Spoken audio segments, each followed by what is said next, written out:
two judges. I introduced them earlier, but I will show you now that you can kind of see at least the backs of their heads. We have Mike Metcalf, we have Matt Green, and Sujin Jang. I want to thank all of you for your time and effort that you've spent putting into reading these theses and also preparing wonderful questions. So thank you for being here. Right now we have Anna Valadez, and her title is Losing Eden, How Future Generations Are Being Robbed of Nature's Greatest Treasures.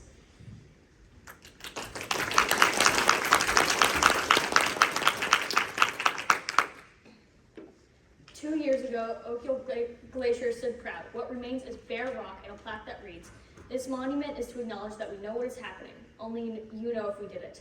That plaque isn't just for ice, it's for us. For our capacity to witness extinction and call it progress. To see the world emptying and still look away. This is not about polar bears or faraway coral reefs. It's about what happens to us when the natural world becomes a graveyard. We are no longer just witnesses to this loss. We are architects of it. We willingly contribute every day in ways we'd never think are harmful. Take AI, for example. When you enter a prompt on an AI generator like ChatGPT or Gemini, it has to go through thousands of calculations to figure out the best answer for you. When your phone or laptop overheats, it's because it's running on too many things. These AI data centers do too. To keep these AI servers from overheating, they need water to cool the equipment. The heat then vents onto cooling towers built to help the heat escape. Where the data center is based alters how much water will be used. If it's in a much warmer country, a significantly greater amount of water will be used. If the place it's based doesn't have enough water, it will use massive air conditioners. If the AI uses air conditioners, that means a significant increase in your own electric bill. If the AI uses more water, that means less for your area, contributing to forest fires spreading without the resources to stop them. In places like Oregon, Google used over 25% of water in the town that it was based. ChatGPT uses 2 full plastic water bottles just to write a short email. It's so much easier to not use than you think. To give up and use it in small shortcuts is to convince yourself it's necessary. A few years ago, you struggled writing a book report, but you got it done. Now you sit down and think, do I have to read this? And so you don't. You ask AI to write your report. Now you can't even struggle on that report. You can't imagine starting it. You get stuck for a topic and you ask AI. And then when you need a quick outfit for a party, so you go to a website like Shein or Temu, both of which not only have the worst conditions for workers, they make millions of garments that they know will never sell, just in case. When people don't buy them, they dump them in a landfill. This is the only place these clothes can go. And these clothes are made of almost 100% polyester. Plastic doesn't decay. Those clothes may be sun-faded, but it will still be there completely. It will still be there in its entirety for hundreds of years after everyone you know is dead. Let me be clear, what we are doing isn't just unwise, it's unfair. We are the first generation to fully comprehend what we are destroying, and likely the last that can stop it. That knowledge makes us accountable in ways no humans have been before, and that's not fair. You haven't done anything yet. It was your parents and grandparents, and you have to suffer for it. Now imagine your kids when nobody takes any action to stop this. I fully believe every generation will continuously go, the children are our future, they will fix this. Yet nobody will do anything. If any of the people here change anything about the way they live or think, maybe it can happen on a larger level. And it's needed on a larger level. The USA just pulled out of the Paris Agreement, one of the only things keeping it accountable for its own environment and people's health.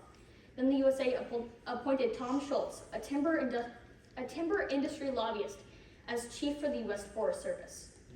There's a chance no children in America born after 2050 will be able to go to Yellowstone. No children born after 2050 will ever go fishing or camping. It's not the future you want, but it's the future you're sitting here and agreeing to. We are throwing away a future for the next generations.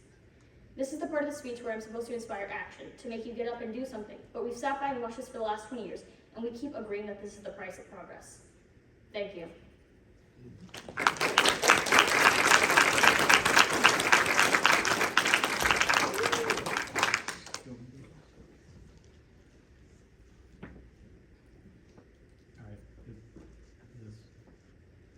There it is. Okay. And I'm a sound guy, I should know this. All right, first off, Anna, thank you. This is a bold topic to do, and I can tell you are very passionate about it, which is it's good to have a topic that you're passionate about to share. what inspired you to want to pick this as your topic? Just day to day, you can see litter in the streets, or just the contributions of air travel that aren't being reported on to like CO2 emissions. Just the trash you see every day and all that kind of stuff kind of made me think about it. Okay. Yeah, I get that. With my line of work, I deal with a lot of trash, and it always does feel like people are littering more, and just there's a lot more disregard from people individually, but in some areas anyways. And you know, along those lines, what can we practically do though, as far as on an individual personal level? I know your paper addressed a lot of like what government should do, but what can we do practically? I think the biggest problem is that most individual consumers in the long run, if you lived 100 years, you would not contribute half as much CO2 emissions as a celebrity does on a 5-hour flight. That's a scary thing. Even if you littered every day of your life, you wouldn't be contributing half as much. I think the only practical thing to do, which is a scary and bold thing to say, especially because people won't like to hear it, the only practical thing you as a consumer can really do is to boycott the companies that are doing this. So never buying something from Shein or Temu again, or even searching on Amazon. Yeah, that's a difficult one. I like my Amazon, I like my next day delivery. But I also understand that where you're coming from on that, yeah. So you've mentioned a lot of this stuff, and a lot of it, I've heard people talk about like capitalism and how it contributes to this. I know in your paper you had, what was it? You talked about Naomi Klein's "This Changes Everything" argues that capitalism is fundamentally incompatible with ecological sustainability. She critiques the I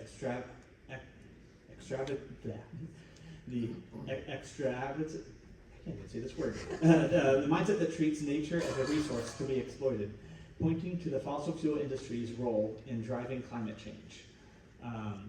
And I've heard that argument before, and there's a lot of, okay, I get where that argument's coming from. But then, because I've heard a lot of, bash on capitalism as being a source of so much problems. But then I also started thinking, like, well, what about other countries that aren't capitalists? Like, China is one of the biggest CO2 polluters and socialist. So what I have to say on that personally on the capitalism thing is it's how it's being used in America. And China may be communist, but the businesses there are still owned by people who are working under that logic. I don't think capitalism itself is bad. I think the way it's being used and abused to push people higher and push everybody else down in these specific industries like fossil fuel and everything, or pretty much anyone who is running that generally has proven they have a disregard for even their workers' safety, not just the people this is harming. Okay. So it's more of the just sin in general, that Greed. Corruption that's constant. Greed, Okay. which can work under any chain of government. I just think currently, anyone doing these kinds of things is, yeah. Okay. Cool. Anything else?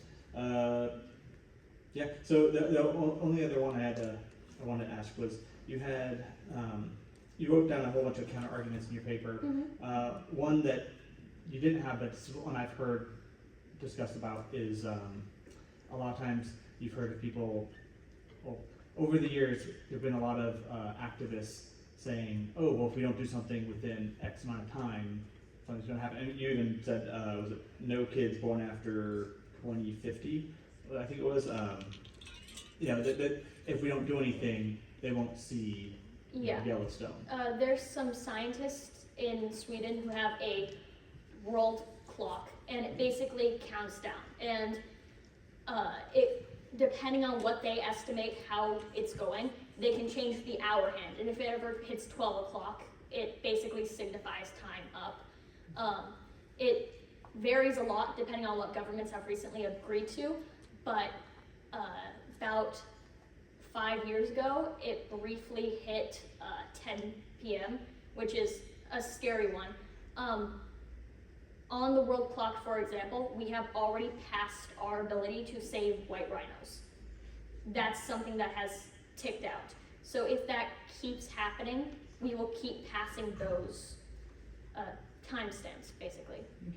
Okay. So what I was going to ask, in correlating that, is if that keeps getting brought up. I mean, there's been a lot of people over the past several decades that have been like, oh, if we don't do something by this point, then this catastrophe will happen, and oftentimes it doesn't happen. And I know people, countries are adapting. That's probably changing that clock, but using such alarmist language, do you think that can cause people to not take it seriously when stuff doesn't happen? I think people don't want to take it seriously because it's a scary thing. And when you look at the grand scheme of things, what can you really do? So to hear people constantly telling you, this is ticking down, if we don't do this, this will happen. But there is nothing that you can do unless it happens at a bigger level. So the scary thing, like I said with white rhinos, they kept saying this will go extinct and nobody believed them. And now a certain type of white rhino in Africa is essentially extinct because we only have 2 females. Yeah. Okay. Well, thank you. And I take it. Do you like the movie WALL-E? I had a very strong WALL-E vibe from it. I was like, yeah, no, I can see we are consuming ourselves to a Yeah. movie. So, all right. Well, I don't know much about this subject, so reading this paper was the first time that I got to delve a little deeper, and listening to your speech, I was trying to keep up because there's so much going on, and so I had him go first because I was like, sorry, time to process. There were some terms that I was not familiar with in your paper. I did not have prior knowledge about, and they weren't defined, so I was just wondering. Oh, sorry. Oh, just out of these, if you could just provide further explanation about one of them. Okay. There's Anthropocene on page 3, sixth mass extinction on page 6, and then on page 18 you reference media like the octopus teacher and Vorax. So I just wonder if you could explain one of those for us. I wrote this over 3 months ago, and I think I forgot what the first word meant, so I might have to Google that after. The sixth mass extinction is, it's these stages like the dinosaurs and then the dodo birds and then so on and so on, and just things that signify mass moments where things ended and it could keep happening. So sixth mass extinction would be us killing off like even 3% of animals on Earth. Okay, thank you. And after page 8, I noticed that there weren't references of the sources, and so I was wondering if you could tell me about your most significant source that supports your thesis.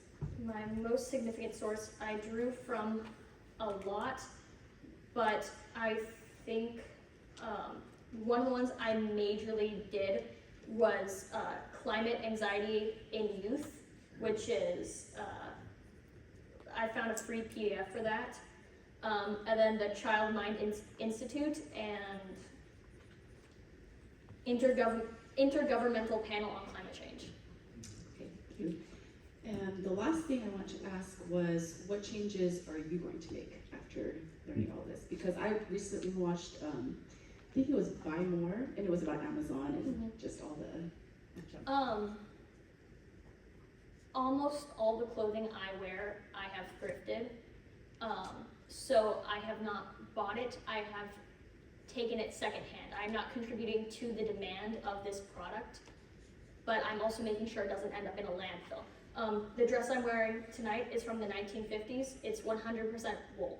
If I do not take care of this, it will degrade. It will not leave a mark on the planet. So that just like as an example. No, I appreciate that because I make probably monthly visits to the Salvation Army to drop off extra stuff. So thank you very much. Hi, Anna. How are you? Good. Good. First, I want to really just encourage you. Listen, it is tough to get up here in front of everybody and strangers, at least me, and do a presentation and with the calm and composure that you did. And then when questions are asked, to then also, you know, because some of this is like personal stuff, right? This is something you really hold to strongly, and so that's admirable. And so I commend you with that. It's tough. So good job. Thank you. A couple questions for you.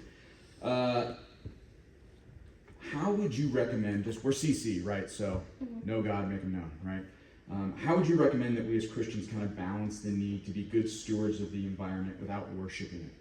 Because a lot of the citations that you gave and stuff like that, which were interesting information, definitely kind of put a premium on environmental worth over human worth. So maybe if you could just kind of address that a little bit. So I think that God gave us his creation to steward, and to not do that is to kind of disregard that. I think if we don't take care of the earth, it's a sign about how we could disregard people as a whole. Yeah, so people come first though, right? Yeah. Got it. Yeah, I think I said that in my speech where I said, Just wanted to Yeah. double that. You have a quote that says, this is in your paper, a universal truth that nature is not merely a backdrop for human activity, but a source for meaning, identity, and spiritual fulfillment. And if you could maybe talk about why you specifically kind of chose that based upon a biblical worldview. I think it would be very against God's creation if we ended up living in sterilized environments. If a complex air purifier becomes as common as a water heater in your house, then we have really disregarded what God gave us. But your identity is found in what? Environmental worth? In what God created. Got it, okay. And then, one more question. You have another quote, in Canada, the loss of ancestral forests have severed the ties that bind Indigenous youth to their heritage, contributing to high rates of suicide and substance abuse. There wasn't a citation, so I was just curious if on that research, was there other factors that led to suicide other than environmental? The suicide, a large part of it was environmental, and a lot other parts of it were abuse by people who either took this land and now decided they lived on it, obviously, and a lot of it is abuse and bullying, but the majority is not having a place to go that is not considered essentially slums. Mm-hmm. Okay, awesome, thank you. Again, listen, I commend you, all you guys. There's so much value in, sometimes this is an assignment, right? You guys are just going through the process, okay, I just gotta get through this. But just to encourage you, like, this will pay dividends for you in terms of down the road, whether it's a job or future education, in having to get up and do these presentations. So I commend you guys, so really good, thank you. Thank you.